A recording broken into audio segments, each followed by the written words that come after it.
ഇതിനകത്ത് കുറച്ചും കൂടെ ഒരു ലിബറലായിട്ടുള്ളൊരു ചോദ്യം എന്നതിലുപരി ഒരു വിശകലനത്തിന് ആസ്പദമാക്കുന്നൊരു കാര്യം എൻ്റെ മനസ്സിലേക്ക് വരുന്നത്, ഈ റോമൻ കാത്തലിക്കരെ സംബന്ധിച്ച് അവർ പറയുന്നത് ഞങ്ങളാണ് സഭ, ഞങ്ങളാണ് തിരുശരീരം, തിരുസഭ എന്ന് പറയും.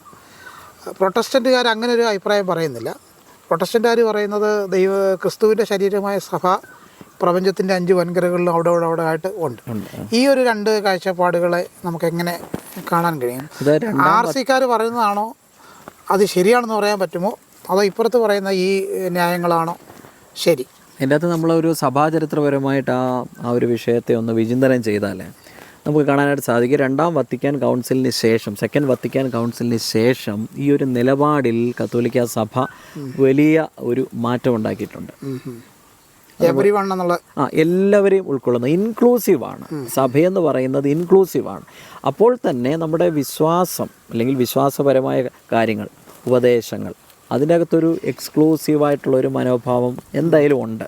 എല്ലാ മതങ്ങളിലും ഉള്ളതുപോലെ തന്നെ ക്രിസ്ത്യാനിറ്റിയിലും ഉണ്ട്. എന്നാൽ ഇൻക്ലൂസീവ്, എല്ലാവരെയും ഉൾക്കൊള്ളുവാൻ സാധിക്കുന്ന ഒരു ആത്മീയതയാണ് യഥാർത്ഥത്തിൽ യേശു പഠിപ്പിച്ചത്. അതിൻ്റെ അകത്ത് ഈ മാനവികത, യൂണിവേഴ്സലിസം, അതെ, യൂണിവേഴ്സലിസം എന്നും പറയാം, ഹ്യൂമാനിസം, ഒരു ഹ്യൂമൻ കൺസേൺ, മനുഷ്യൻ എന്ന രീതിയിൽ ഇൻക്ലൂസീവിസം, എല്ലാവരെയും ഇൻക്ലൂഡ് ചെയ്യുന്ന ഒരു സ്പിരിച്വാലിറ്റിക്കാണ് 2025 പ്രാധാന്യമുള്ളത്.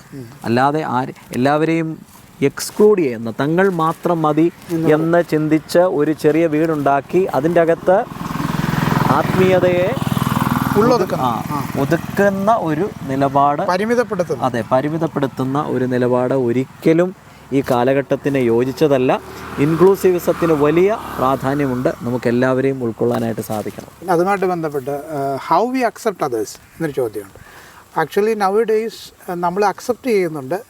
അപ്പോൾ അക്സെപ്റ്റ് ചെയ്യുമ്പോൾ നമ്മൾ ഈ തിന്മയും നന്മയും തരംതിരിച്ചാണ് ആളുകൾ എന്ത് ചെയ്യുന്നത്, അക്സെപ്റ്റ് ചെയ്യുന്നത്. അപ്പോൾ നമ്മൾ ഓൾറെഡി പ്രീ ഡിറ്റർമൈൻഡാണ് whom should be accepted and who should be excluded എന്നൊരു സാധനം നമ്മുടെ മനസ്സിൽ ഇറ്റ് ഈസ് ഓൾറെഡി കൺസ്ട്രക്റ്റഡ്, നമ്മുടെ മനസ്സിൽ തന്നെ. അത് കൺസ്ട്രക്റ്റഡ് ആകുന്നതിൻ്റെ പുറകിലൊരു കാരണമുണ്ട്. അത് ഈ പറയുന്ന മതമാണ്, അല്ലെങ്കിൽ നാം ഉൾപ്പെട്ട് നിൽക്കുന്ന ആ ഒരു വിശ്വാസ സംഹിതകളാണ് അതിന് നമ്മളെ പ്രേരിപ്പിക്കുന്നത്. ജീസസും ഈ മതങ്ങളുമായിട്ട് യാതൊരു ബന്ധവും, ഒരു ബന്ധവുമില്ല.